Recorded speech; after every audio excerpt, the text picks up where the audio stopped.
Baik. Orang yang berada pada darjah Ainul Basirah ni, yang pada dia sebab musabab kudrat makhluk sudah terhapus dari pandangan hati dia. Kerana hatinya itu dipenuhi dengan pandangan merasai benarnya kudrat dan iradat Allah. Hati tak berkait, tak berpaut lagi dengan sebab musabab. Maka urusan hidup orang seperti ini akan diuruskan oleh Allah dengan jalan yang di luar undang-undang sebab musabab. Baik, pertama sekali rujukan Al-Quran dan hadis dulu. Dari mana semua benda ni?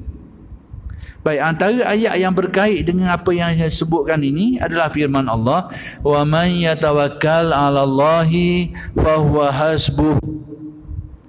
Sesiapa yang bertawakal, yakni benar-benar tawakalnya kepada Allah, maka dialah, yakni Allah lah yang akan memenuhi keperluan dia tu, akan memenuhi keperluan hidup dia secara langsung, tanpa mengikuti jalan sebab musabab lagi.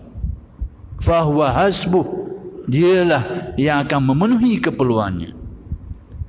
Demikian juga disebut di dalam hadis Nabi, lau tawakkaltum 'ala Allahi haqqa tawakkuli la razaqakum kama yarzuqut tayra taghdu khimasan wa taruhu bitanan. Sekiranya kamu bertawakal kepada Allah dengan sebenar-benar tawakal, sebenar-benar tawakal, Allah Ta'ala akan memberi rizki kepada kamu sebagaimana Allah Ta'ala memberi rizki kepada burung-burung,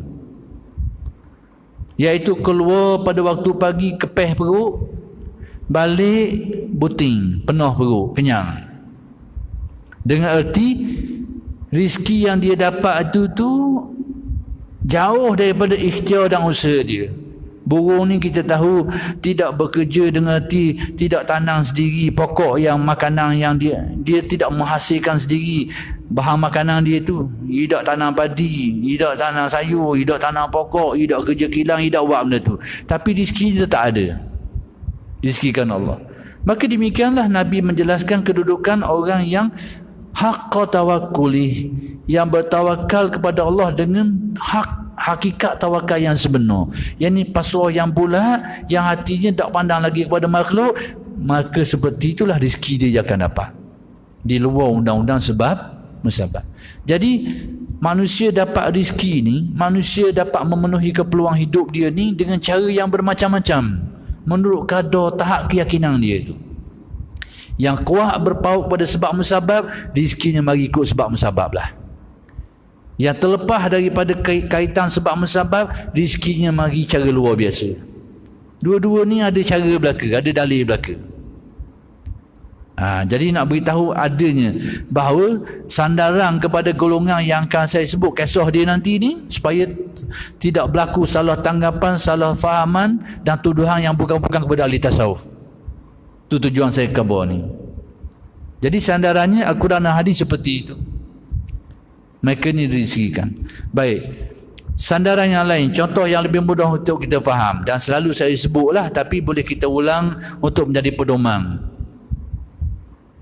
Maryam yang disebut namanya di dalam Al-Quran itu, kalau kita perhatikan berkait dengan aspek rezekinya itu, ada dua kadang dia dapat rezeki. Pertama, pada waktu dia ni fokus kepada ibadah, menumpukan sepenuh perhatian kepada ibadah di mihrab yang dinazarkan untuknya, disediakan untuk dia ni. Dia duduk di mihrab, dikunci dari luar, duduk dalam, menumpukan sepenuh perhatian kepada ibadah kepada Tuhan, kepada Allah. Apabila Nabi Allah Zakaria mari buka pintu masuk dalam, tengok ada rezeki, ada buah-buahan, yang mana rezeki ni tak tahu mari mana. Bukan saja tak tahu dari mana, rezeki tu pula orang yang duduk di luar pun tak dapat rezeki macam tu. Yang ni buah-buah yang dikurniakan kepada dia ni di luar musim.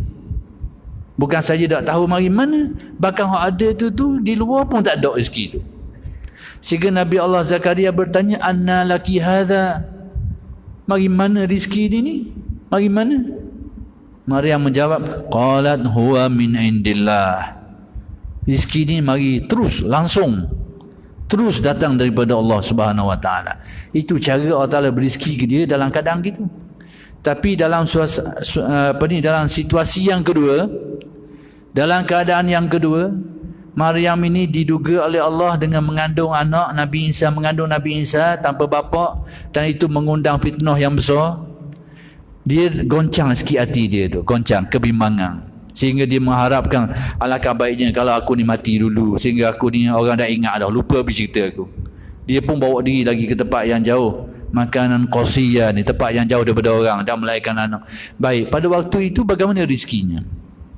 Maka Al-Quran sebut, wahuzi ilaiki bijiz'in nakhlah tusaqit alaiki rutaban janiyah. Goncangkan, okey pokok kurma tu, okey batang kurma tu, nescaya dia akan menjatuhkan buah-buah yang ranum, akan menjadi rezeki kepada Maryam. Jadi kena usaha, kena okey pokok tu. Sebelum tu tak gitu.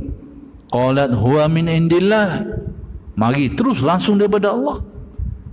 Jadi demikianlah, bahawa rezeki golongan yang saya nak sebutkan ini, Ainul Basirah ni, orang yang hatinya itu sudah terhapuh pandang kepada sebab musabab, terhapuh pandang kepada kudrat dirinya, kudrat makhluk, usaha dirinya, usaha makhluk sudah tidak terpandang lagi, hanya semata-mata merasai dan menyedari tentang kekuasaan Allah, kehendak Allah dan sebagainya. Maka orang seperti inilah, jalan rezeki yang didapat tu lain, berbeza-beza, lain daripada yang kita dapat. Baik, maka di sinilah kalau kita baca kisah para awliya, kalau kita tengok kisah para wali, kita akan tengok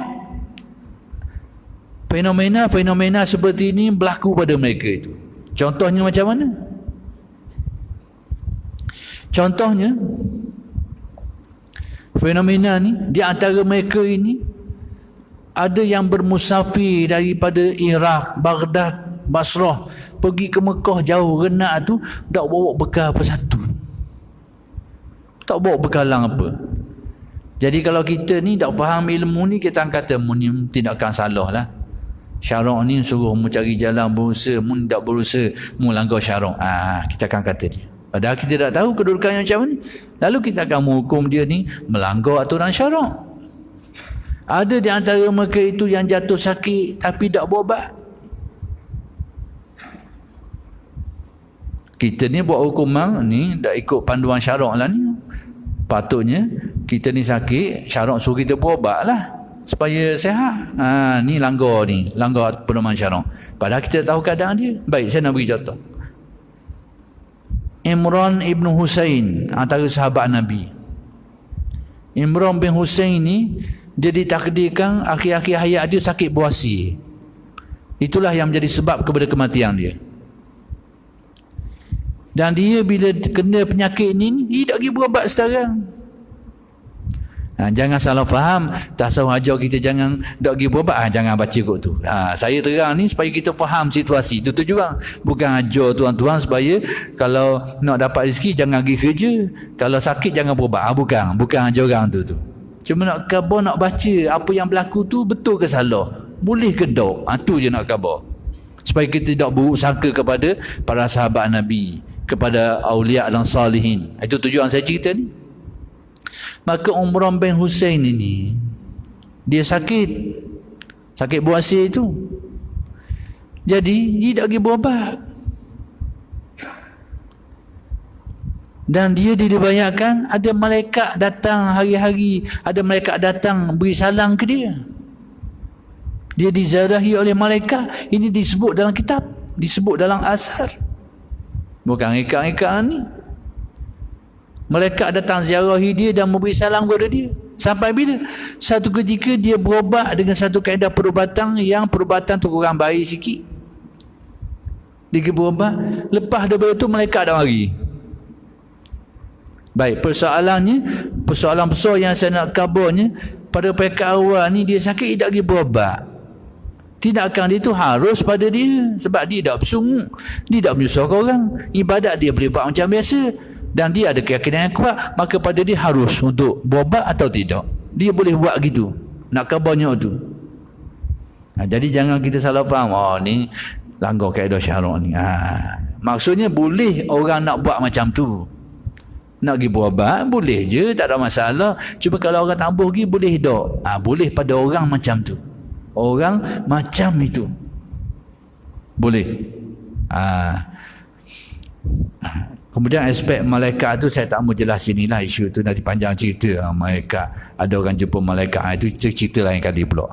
Bila timbul masalah lain kita akan bincang isu malaikat, jumpa malaikat ni boleh ke tak. Hari ni banyak ingkar, ada orang ingkar tanpa sedar. Akhir sekali banyak perkara-perkara ghaibiyat yang menjadi dasar iman kita mula direla sedikit demi sedikit hari ni.